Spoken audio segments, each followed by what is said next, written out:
Енді қараңыздар да, бұл проектті мен не үшін бастадым, неге қолға алдым? Біріншіден, бізде мен өзім сетевикпін, 15 жыл сетевой компанияларда жүрген. Сеттің арқасында Аллаға шүкір қаншама 5 автокөлік алдық, 16 мемлекет араладық, қаншама жер көрдім, ел көрдім, бірінші миллиондарды қолыма сет арқылы ұстап көрдім. Сондықтан сетевой компанияны да жаман деп айта алмаймын. Ол мені тәрбиеледі, өсірді, ол маған жол көрсетті. Мында бір рахмет айтамын. Қандай да бір сетевой компания болса да. Енді бірақ бізде сетевой компанияларда не жоқ? Пассив жоқ та, яғни бәріңіз білесіздер. Сетевиктер болса вообще жақсы біледі. Неге? Өйткені мен мысалы автобонус жасадым, бірақ менің қалтама постоянно түсіп тұратын, яғни пассивный доход жоқ. Біз неден байланысты аламыз? PV, CV, балға байланысты ақша аламыз. Бізге просто так жаңағы бинарный компания болса, бір аяғымызға, малый веткамызға адам түспесе, ол жерде де бізге ақша түспейді да. Яғни бір аяғымыз всегда кетіп қалады, екінші аяғымыз тұрып қалады. Сондай уақытта да ақша түспейді. Яғни біз командадан зависимымыз, постоянно сетевойда. Мына жақта бір күшті жер, мен ұнатқан нәрсе не?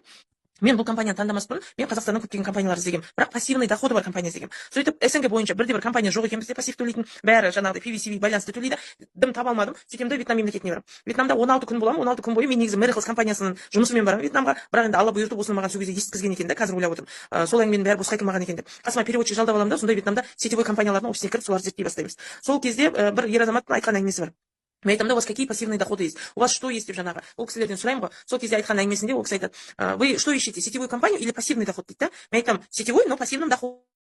Нет, такой не бывает дейді. Сеть, она и есть сеть дейді. Поэтому сіз егер пассив табамын десеңіз, сеттен сіз ешқашан пассив таппайсыз. Өйткені ол жақта сіз PV, CV, балға байланысты ақша алатын болғасын, сізде ол жақта пассив болмайды. Егер сіз пассивный доход іздесеңіз, онда сізге направлениені өзгерту керек дейді да. Мен айтамын, қалай мен сонда, мен әше 15 жыл сетевикпін, мен сетевой компанияны ғана жақсы көремін деп жаңағы, енді өзімдікін қоймай жатырмын ғой. Сол кезде маған айтқан сөзі бар да, пойми одно деді. Вы хоть 100 миллионов людей под себя подписываете, сетевой компании у вас никогда не будет пассива. Сіз бір уақыт ойланып көрмедіңіз ба? Көптеген компаниялар бар деді.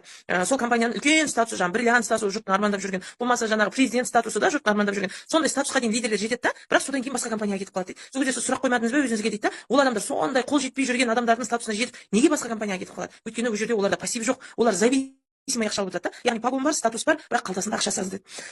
Сол сөзді айтқан кезде мен уже ойланып қалдым. Ол қалай сонда? Бірақ артыма қараймын, 15 жылда шынымен астында 48 мың халық бар да, бірақ шынымен қалтамда пассив жоқ. Яғни PV бонус, ол мысал келтіріп өтейін сразу сіздерге түсінікті болсын.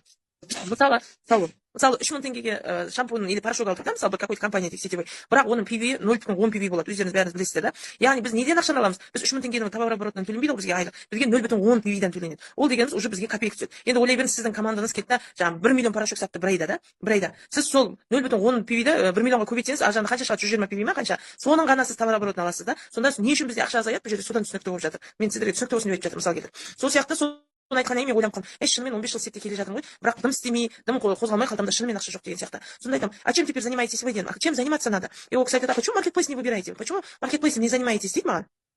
Сосын мен қайта ойланып қалдым, маркетплейс қойшы құрсын, зат сатамын ба? Мен білемін маркетплейстен жұрттардың зат сататын дедім. Маған керек емес, мен зат сатпаймын дедім. Өйткені әр қалада жаңағыдай, әр маркетплейста мен білемін, что тема пиндода адамдар алып зат сатады. Ой, мен оны айтпаңыз, мен бірде бір адам естіген жоқ маркетплейстан бізде Қазақстанда ақша тапты дегенді дедім да. И ана кісі қайтадан қарайды, нет, какой у вас маркетплейс? Но у нас маркетплейс очень хорошо зарабатывает. Например, дейді да, ол кісі маған түсіндіреді. Примерно система маркетплейса. Ана жерде түсіндірген кезде мен баспен кетемін анаған. Өте күшті, керемет, әдемі. Бірақ ол кісіге айтамын да, енді сонда қалай деп, ол бәрін түсіндіріп болады, маған айтады. Маркетплейстің бір жақсы жері, я сен айына дивиденд отырасың, статқындасың, күніне дивидендке отырасың деді. Сенің істеген товарооборотың бір-ақ рет жасалынады, одан кейін сен дым жасамасаң да, сол товарообороттан ақша алып отырасың деді да.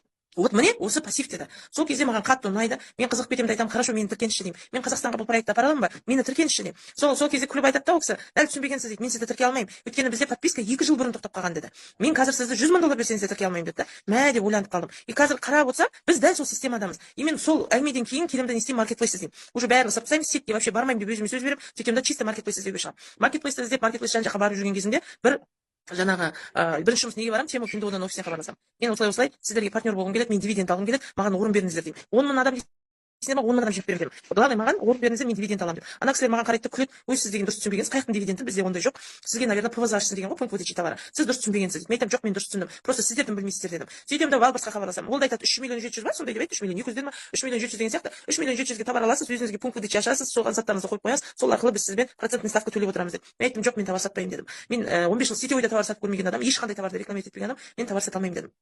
Сонымен сөйтіп қоямыз, бірақ жаңағы мен өзім уже жаңағы әңгімені естігеннен кейін, уже сен білесің да, сетевойда мен барамын да, жаңағы президент статусын жасасам да, менде пассив жоқ екенін білесің да, іштей уже жаңағы әңгімені естіп аласың. Ешқандай сетевойға бармай, үйде 8 ай отырамын. Чисто маркетплейс іздеймін, бірақ таба алмаймын. 8 жарым ай уақытым кетеді, үйде депрессияға түсемін кәдімгідей. Өйткені мен 24-те 7 сөйлеп қалған адаммын, а мына жерде сен сөйлемейсің, айтады ғой, это уже задыхаешься от своего внутреннего, жаңағы қалай айтады, күшті айтады сол сөзді маған. Өзінің ішкі энергияны өзінің ішіне тығып, сонымен задыхаться етіп, адам қиналады екен негізі. Мен өте қатты ауырғанмын даже. Сондықтан адам өзінің миссиясы бар, сол миссияны орындап жүру керек екен да. сол сияқты осы жаңағы маркетплейсті іздей таба алмағаннан кейін мен уже мә енді не істейді екенмін деп, бірақ аллаға ниет қоямын. Күнде алладан сұраймын, маған осындай бір керемет маркетплейстің системасы, маркетплейс болмаса маған пассив төлейтін бір компания тауып берші, бірақ мен айына 10 миллион теңге табуым керек, менің мақсатым сол деп жаңағы күнде сұраймын. Негізі мақсатты қойып ниеттеніңіздер, алла тағала барлықтарыңызға береді. Мен сол 3 күн солай ниеттенемін, кәдімгі 3 күн прям соңғы уақытта уже қатты ниеттенемін да. 3 күннен кейін маған бір Қызылорданың келіншегі хабарласады. Ол кісі матрицамен айналысады, чисто матрицамен жұмыс жасайтын келіншек. Ол кісі хабарласып екеуміз әңгіме айтып жатқанда, мен оған осы Вьетнамдағы жағдайды әңгіме қылып айтамын. Маркетплейс ашқым келеді, осындай күшті, жаңағы инвестор болса ғой мен ашар едім деген сияқты сондай әңгімелер айта бастаймын. Ол кісі күшті екен әңгіме, бірақ мен бұндайға сенбеймін дейді да. Бірақ мен Қырғызстанда тура осындай бір компания жайы мен естідім дейді да, маған маркетингтен жібереді, бәрін түсіндіреді. Бірақ мен айтамын, жоқ, маған Қырғызстанның номер 1 кісісі кім, сол кісі хабарлассын. Өйткені мен 100 сұрақ қоямын, 100 сұраққа маған жауап беру керек деймін. Жақсы дейді да, қазіргі таңда первый открыватель СНГ, первый открыватель Қазақстана Рахат ханым ең бірінші болып маған ақпарат береді телефоннан. Екеуміз сөйлесеміз түнгі 11-де. Дәл мен осы сіздерге айтқандай, ол кісі де маған дәл осылай ақпарат береді. Екеуміз сөйлесіп болғаннан кейін мен сұрақтарымды қоямын. Ең бірінші нәрсе мен енді компания легальный ма, шынымен жұмыс жасай ма, жабылып қалмай ма деген бізде қорқыныш Қазақстанның тұрғындарына да. Екіншіден мен ол кісіге айтамын, ақшаны қалай шығарып жатсыз, шынымен ақша алып жатсыз ба, соны көрсетіңізші деймін. Ол кісі кабинетін ашып көрсетеді, трансляция экранымен күніне кәдімгідей $500, $1000, $800 күніне түсіп жатқанын көрсетеді. Мен соны көремін де қатты қуанып кетемін. Соны көргеннен кейін уже все, мен айтамын, все, мен бастайын деймін. Бірақ адамды жүз жерден сенім болғанмен жаңағы болады ғой сіздер мысалы. Сол сияқты мен де президентті көру керек еді деймін да. Мені көп адамдар кешегіде Астанада көргеннен кейін, сізді көргеннен кейін, сізді ақпаратыңыздан кейін біз жұмыс жасап бастадық. А так сізді көрмегесін, бар адам ба, жоқ адам ба деп сенбейтін едік дейді. Енді первый адам психология солай ғой. Адам өзінің бір көрем деген нәрсесін көрсе, сонымен бір жеңілдік пайда болады да, содан кейін напор жұмыс жүріп, бір керемет сезім болады адамда. Сол сияқты көрмегесін мен ішімде бір что-то не то ұқсап тұрды.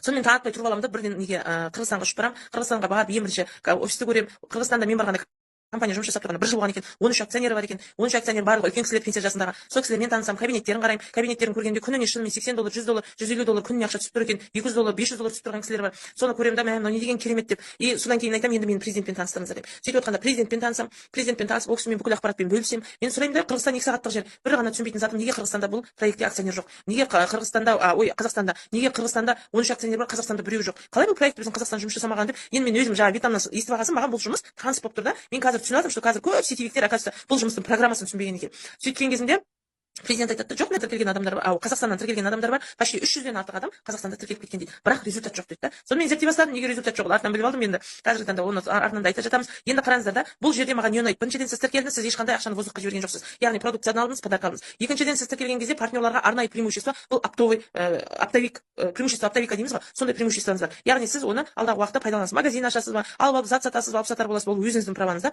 Үшіншіден преимущество ссылки болады. Преимущество ссылки дегеніміз не? Қазіргі таңда мына Тема Пендоуданы барлықтарыңыз білесіздер, Валберсті білесіздер да. Кезінде Тема Пендоуда дәл осылай партнерларды жинаған. Бірақ Қазақстаннан емес, СНГ мемлекетінен емес, өзінің Қытай мемлекеті арасында жинайды. Яғни өзінің арасында осындай партнерларды жинайды, сөйтеді.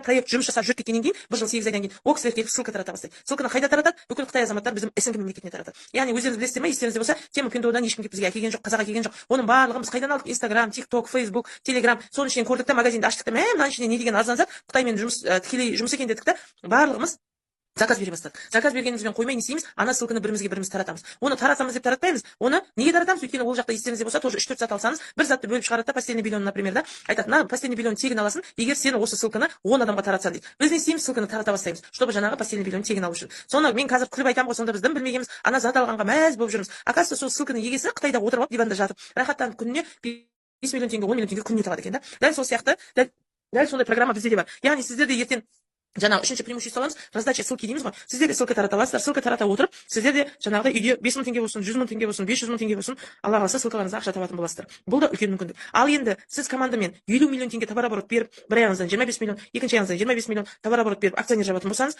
ол өзіңіздің праваңыз. Бұл жерде сен жабуың керек, адам әкелуің керек деген жоқ. Сіз адам әкелсеңіз өзіңіз үшін әкелесіз. Адам шақырдыңыз ба, әр адамнан 41 мың теңге, 196-ға тіркелсе 16 мың теңге, үшінші адамнан 130 мың теңге алатын мүмкіндігіңіз бар. Сондықтан бұл жерге адам шақырған, мен айтамын, 3 адам шақырған адам 200 мың теңге ақша тауып рахатын көреді деймін. Яғни бұл жерде сіз акционер болмасаңыз да, адам шақыру арқылы акционерге дейін қанша ақша таба аласыз.